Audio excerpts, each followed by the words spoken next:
Hello hello hello. তো আজকে চলে এসেছি আমি একটা হল ভিডিও নিয়ে, বিকজ হচ্ছে কিনা তোমরা গতকালকে মিনি ব্লগে দেখে নিয়েছো যে আমি কলকাতা এক্সপোতে গিয়েছিলাম। তো কলকাতা এক্সপো থেকে যেগুলো কিনেছিলাম সেগুলো বলেছিলাম তোমাদের একটা ছোট্ট মিনি ব্লগের মধ্যে আমি দিয়ে দেবো। কারণ হচ্ছে কিনা, কারণ আমি তো বড় ভিডিও কল করিনি, বিকজ আমার অফিস ছিল কালকে। তো আজকে আমি সেটা মিনি ব্লগের থ্রু দিয়ে দিচ্ছি। তো আমি ফার্স্ট দেখাচ্ছি, আমি এইটা কিনেছিলাম।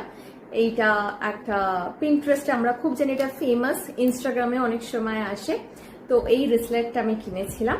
তো এইটা অ্যারাউন্ড 250 মতো নিয়েছিল, একটু বার্গেন করে আই গেস 230-তে লাস্ট এটা আমাকে দিয়ে দিয়েছে। তারপরে আমি একটা ওয়ান পিস নিয়েছি। তো এই ওয়ান পিসটা নিয়েছিলাম, এই যে এই ওয়ান পিসটা। আমার কালারটা খুব ভালো লেগেছিল, কালারটা যেরকম ক্যামেরাতে আসছে এক্স্যাক্টলি এরকম। আমার একটু গ্রিন ইয়েলো শেডের কালার খুব ভালো লাগে, তো তার জন্য এটা আমি নিয়েছি। এইটাও 1100 দাম বলেছিল, তো অ্যারাউন্ড আমাকে এটা লাস্ট আমাকে দিয়েছে 900-এ। তো এটা কুর্তি করেও পরা যাবে, আর তোমরা চাইলে ওয়ান পিস করেও পরতে পারো। আর আমি একটা জিনিস কিনেছিলাম, সেটা কেনার পর মনে হচ্ছিল আর এখানে থাকলে চলবে না, পুরো পুজো শপিংটা আমি এখান থেকেই করে ফেলবো, আর বাকি কোথাও যাওয়া হবে না।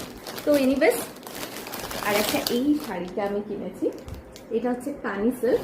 এইটা আমি কিনেছি, এটা হচ্ছে মায়ের জন্যই মেনলি কিনেছি। মার মানে আমি একদিন হয়তো পরবো, তো এটা মার জন্য কিনেছি। এটা হচ্ছে কানি সিল্ক, এটা অনেকেই জানো, খুব ফেমাস একটা শাড়ি।